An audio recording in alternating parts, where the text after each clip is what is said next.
Hi, it's Dr. Brian Lee at Aspire Plastic Surgery here in Fort Wayne, Indiana. What I would like to do is cover the last aspect of food and eating, and that is the emotional. This is another reason other than physical of why we eat. However, emotional eating is a way to either suppress or treat, if you will, some negative emotions that we may have. Emotions such as stress, boredom, anger, anxiety, loneliness. And where do we get those? It can be from a major life event, a death in the family, a trauma. However, most often, these are from normal daily activities like work, like health issues, relationship issues, or physical issues.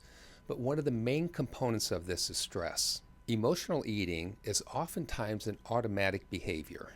That is, the more that we do that to compensate for our emotions, the more it becomes a habit.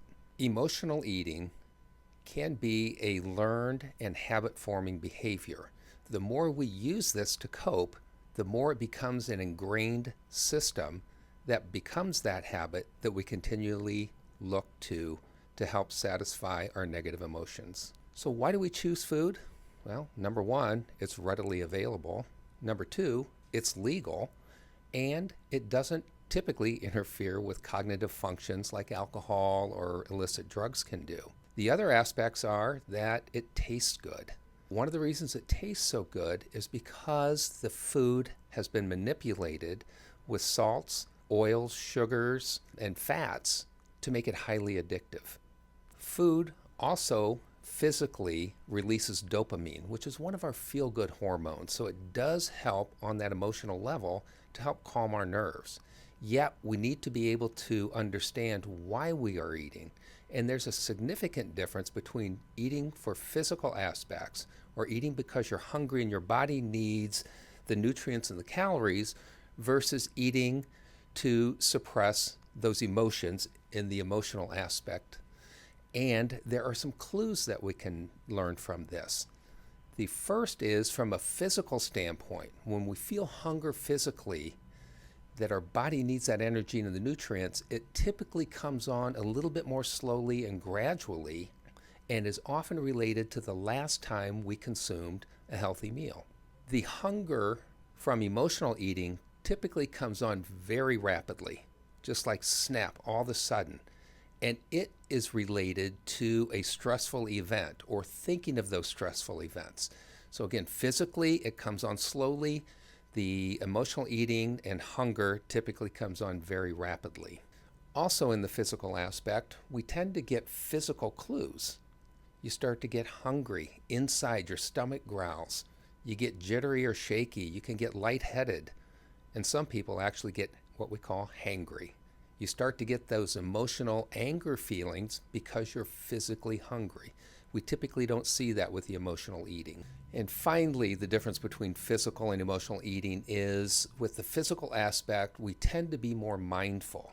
In other words, we pay attention that as we eat the food, we start to get satiated and we feel full, and our body says to physically stop eating. With emotional eating, we don't get those clues. We continue to eat more and more calories until those negative emotions lessen. There are many ways to identify and treat emotional eating, and if you just do a simple internet search, you can find all sorts. There are things like journaling. Determine when you eat, what you eat, and why you're eating, and that's to be more mindful. Scheduling your meals rather than eating haphazardly is a way to help control that and get back to the physical hunger and help reduce the emotional eating. But most people will tell you the way to treat emotional eating is to deal with the stress. But how do we know if we're stressed? Well, you can kind of tell that you are stressed just by the way you're feeling. Yet there are other ways that we can physically look at the energy flowing through the body, which is an instrument called the BioWell that uses Kirlian photography to note the energy images coming off your fingertips and show where some of the energy disruptions are in the body, as well as your stress level. The beautiful thing is, once we find out where those energy stagnations or blockages are, we can use other devices, meditation techniques, sound healing, color healing, energy healing that will help unblock those stagnant energy flows and reduce the stress to help physically rebalance the body. And that will be the topic of my next talk, is to introduce the biowell and more of the energy healing that we're starting at Aspire Health. Thank you.